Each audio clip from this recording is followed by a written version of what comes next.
สบายดีพี่น้องป้องปลายเบิร์ดสุขูเบิร์ดสุคนนะพี่น้องไม่นี่ก็มาเจอกันอีกแล้วพี่น้องกับช่องพาซิมชาแนลพาซิมชาแนลพาชิมชาแนลเจอกับช่อง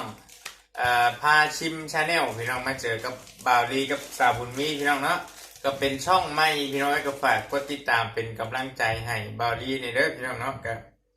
บ่าวลีเพิ่งตั้งช่องขึ้นมาพี่น้องสิเป็นช่องเกี่ยวกับการพาชิมอาหารกินอาหารแบบแซ่บๆนะพี่น้องเนาะกับมื้อนี้บ่าวลีสิพามากินน้ำตกหมูพี่น้องเอ้ยสีมือของสาวบุญมีเพิ่นล่ะพี่น้องกับแก้มกับผักพี่น้องเนาะมาแซ่บๆเหมือนกันพี่น้องผักเราก็มีผักกะหล่ำแล้วก็ถั่วแล้วก็โหระพานะพี่น้องเนาะมาพี่น้องแซ่บๆเหมือนกันน้ำตกหมูพริกก็ไม่ละลายไปเลยพี่น้องเพราะว่าแป้นเป็นบริกินเผ็ดนะบริกินต้องกัดเอา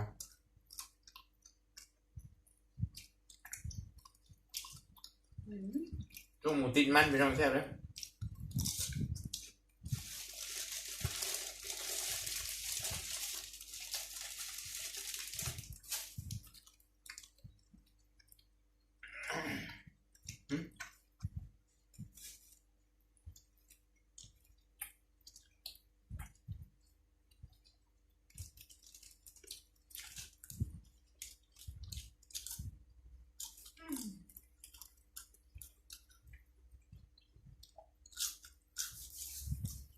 ใช่ไหม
ก็ด่าไปพี่น้องเผ็ด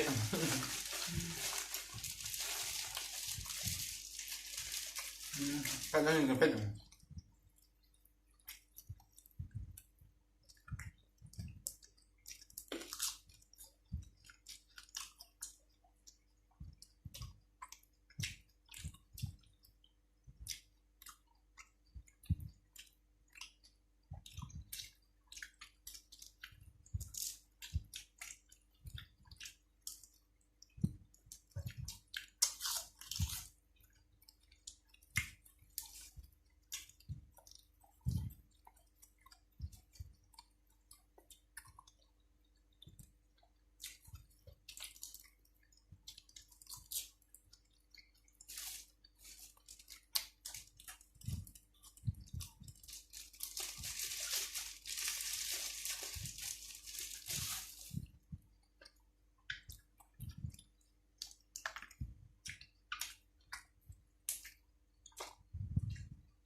บ้าเบิดกันอย่างฮอนี่มันแซ่บหลาย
ก็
ขอข้อที่สองคือเบิร์ดแต่ไม่เอาชอบมากข้อสองเราก็คือเบิร์ดแซ่บ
กินนะ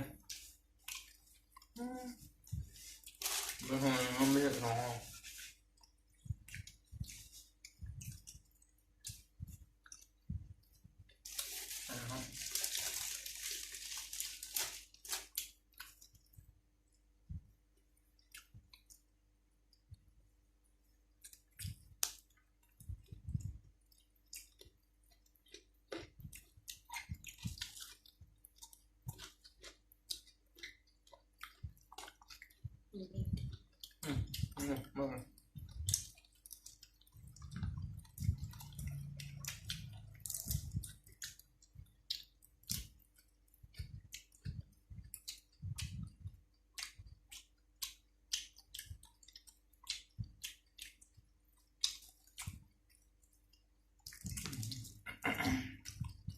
มึงไง